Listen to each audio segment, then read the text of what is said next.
Good afternoon. Good to see everyone. Some of you I've seen as I look out. I saw you at like a hotel on a very cold, snowy day in Kansas City. So it's nice to be in the warmth of the South. You probably had the opportunity either to hear my opening remarks or see perspectives on Twitter or information we've shared. So I'll be brief with my comments. Another remarkable year across the league. We led the nation in attendance in the sport of football. Yet again, the most viewed college football championship game, won 5 national championships, concluding with Vanderbilt's national championship in the sport of baseball.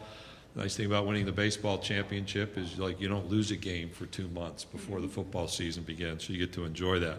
Announced that we'll be in Atlanta next year for Media Days and in Nashville in 2021. I think it's a new concept to move Media Days around for us, but it was healthy last year, and those are healthy opportunities for us in the future, allows some creative thinking about how we make sure you and the media are able to do their work and see what else we might be able to add around this event. Shared some perspectives on sports gambling, one of which is our presidents and chancellors had me write to NCAA President Mark Emmert and share our desire for them to continue pursuing some federal legislation around uniformity in national sports gambling standards. I also think we need to be careful about mental health issues for our student athletes. These are real issues that our student athletes are talking about with us regularly.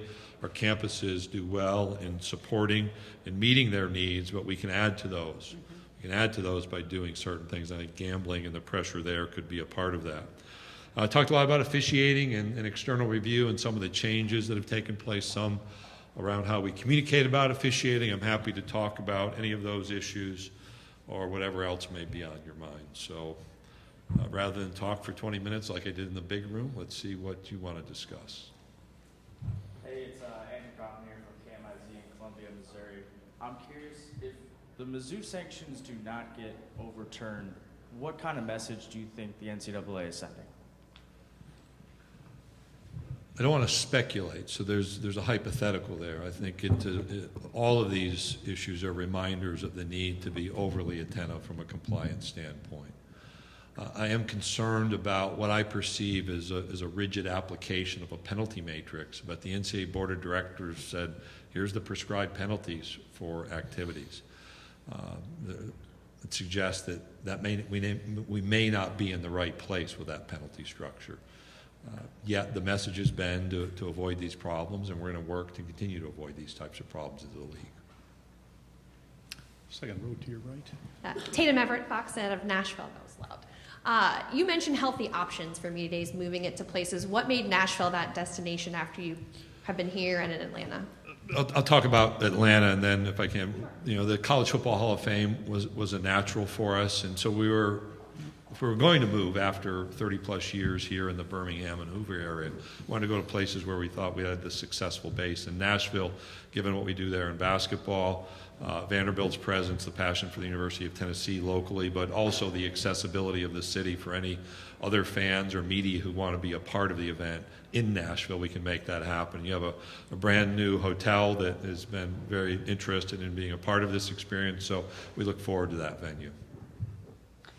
On the right Hey, side. Commissioner, how you doing? Great, I'm well. A couple of questions for you. One, you talked about the attendance within the SEC, how healthy it is, but with the changing landscape of football as it stands, how do you long-term keep butts in the seats in stadiums?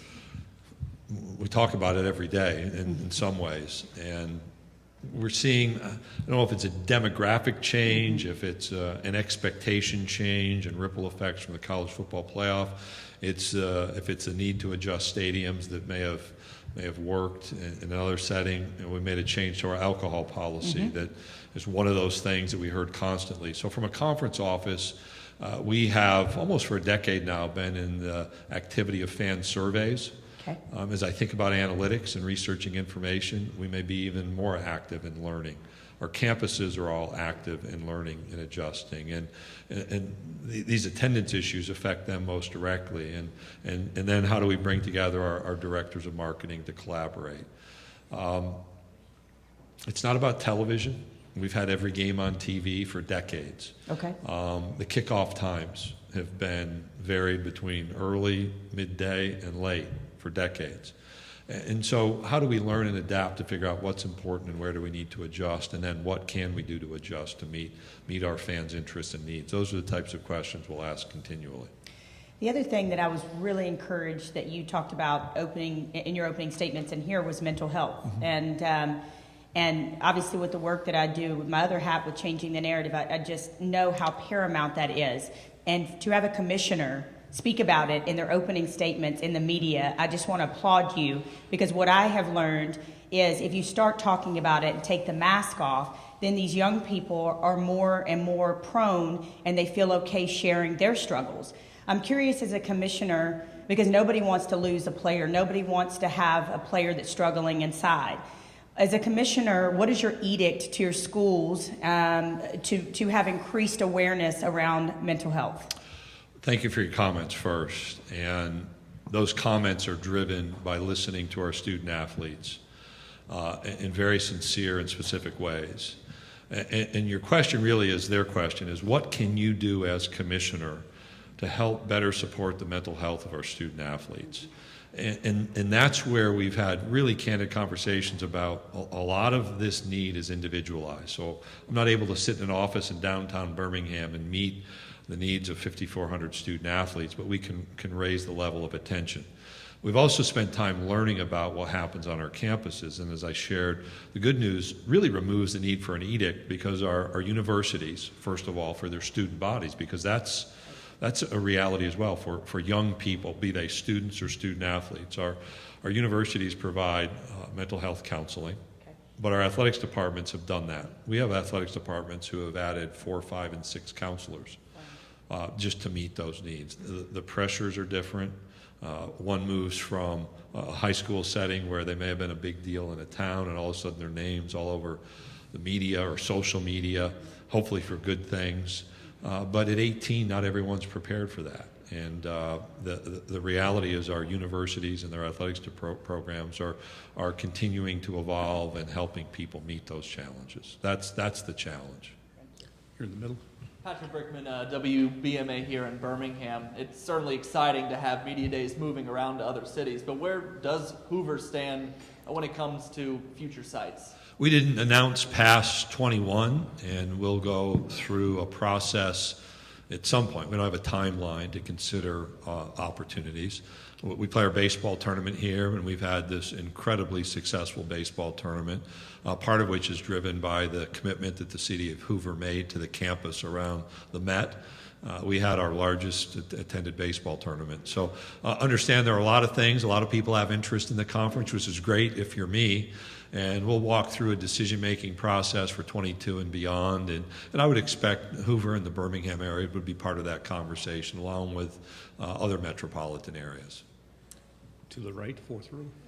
Hi, I'm Melanie Posey. I'm actually with the city of Hoover. So based upon that similar question, let me ask this. Can you say what Hoover has done right in the past few years, first of all? And then second of all, what can we as a city continue to do to make ourselves attractive to these processes? Well, you know, baseball is a great example of a city that's done something right. We had a baseball stadium, we had the end of an agreement, and we had the need, and really my first year, the responsibility to look beyond to see are there better situations, because my responsibility is to find the best opportunities for the Southeastern Conference.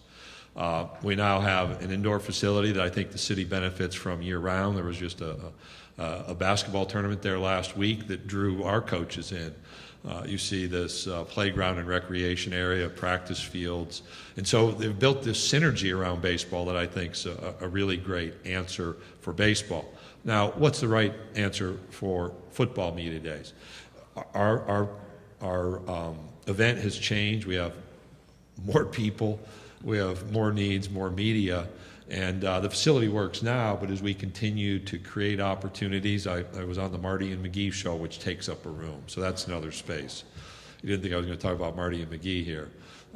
We'll continue to look, and we'll have proposal specifications. We also want to be attentive from the conference perspective. If we're going to be creative about how might we engage fans, really to Rachel's question about building our fan base, Moving it around is a natural outcome of that thought process. And then whether it's Hoover or Atlanta or Nashville, how do we creatively work to make sure the media gets their jobs done, but maybe make it a celebratory event as well? I think that's what I'd put on people's plates, be it Hoover or other cities that may have an interest in the future. We have one in the front row right here. Excuse me. You had one? Just go ahead, real loud. Okay. I can hear you. To go back to the main comments with the new officiating website and the Twitter account, what do you hope to accomplish with that? And is it possible that that kind of information being disseminated creates a less toxic environment for officials when they do things that fan bases don't agree with? I don't know if it creates less blowback on officiating calls. I don't think I can win everyone on the officiating issue, and I accept that. But I also don't accept that the bucket of goodwill and credibility has to just stand empty.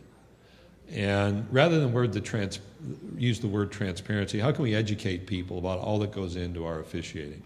As I said, we have highly committed people of integrity officiating games, and they want to officiate games correctly. The game doesn't lend itself to being perfect, whether you're a player, coach calling plays, or an official. And people have to realize that.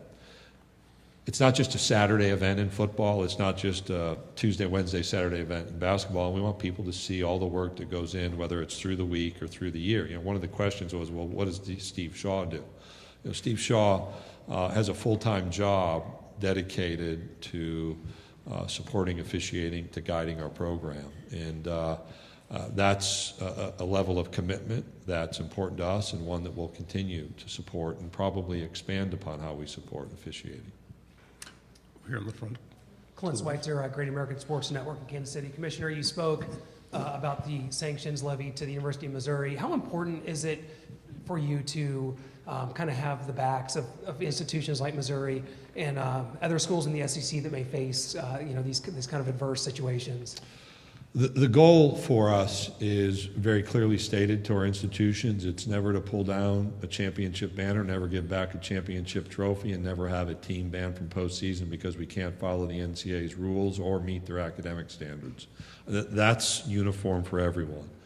And we have a responsibility in advising and supporting our institutions as they work through an infractions process. And we do that with Missouri. We do that with every institution that walks through that process. And that's a responsibility that we take very seriously for everyone. On the riser in the middle. Rashad Snell, Alabama News Network in Montgomery. This year, the SEC will have alcohol sales in stadiums. Just talk about that being mixed with rowdy fans and 21-year-old college kids already.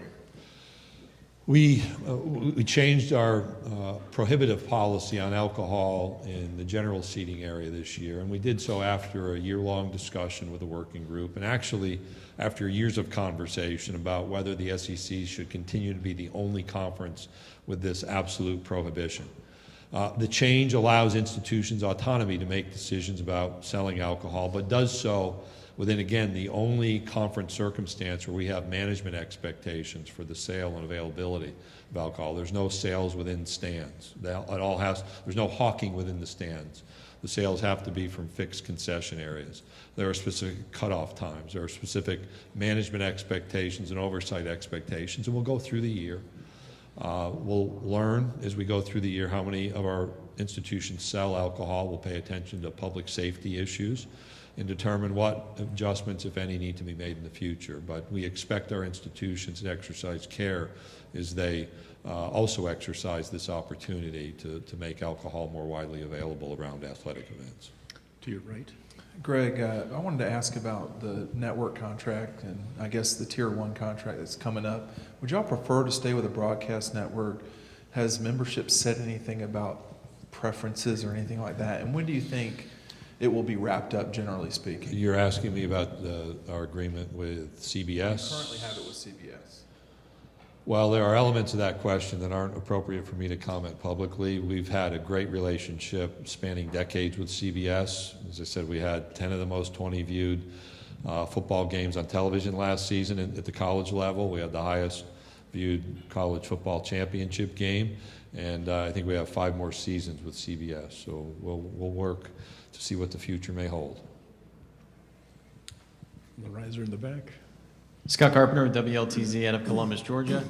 We've seen the transfer portal really impact the sport recently, and then we've seen it kind of come under fire recently. Where does the SEC and yourself stand on the rule now as opposed to where it was and where it might be? Here's where I stand. I think it was appropriate that our athletics programs not control communication, destination, or financial aid should someone transfer. Those are realities that 3-4 years ago an institution could block, that's the phrase you saw, or determine whether somebody else received aid if they chose to transfer. I think moving away from that's healthy, point one. Point two, I've said repeatedly that if we had a year of residence as a standard somehow, that causes people to slow down and supports the proper educational outcomes, but that's not reality. That's not where we are. And so I've heard the concerns. The conference has not done anything to restrict transfers beyond our current policy of interconference transfer, all serve a year of residence. In fact, we've created freedom for graduate transfers, which is an indication of relieving a little bit of the transfer pressure. And so far, that's been managed appropriately. Okay, Commissioner, thank you very much for your That's it? remarks. That's it. Okay.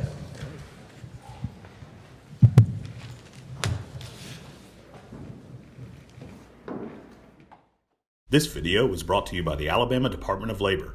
Visit your local career center today to learn about our on-the-job training program for employees and employers.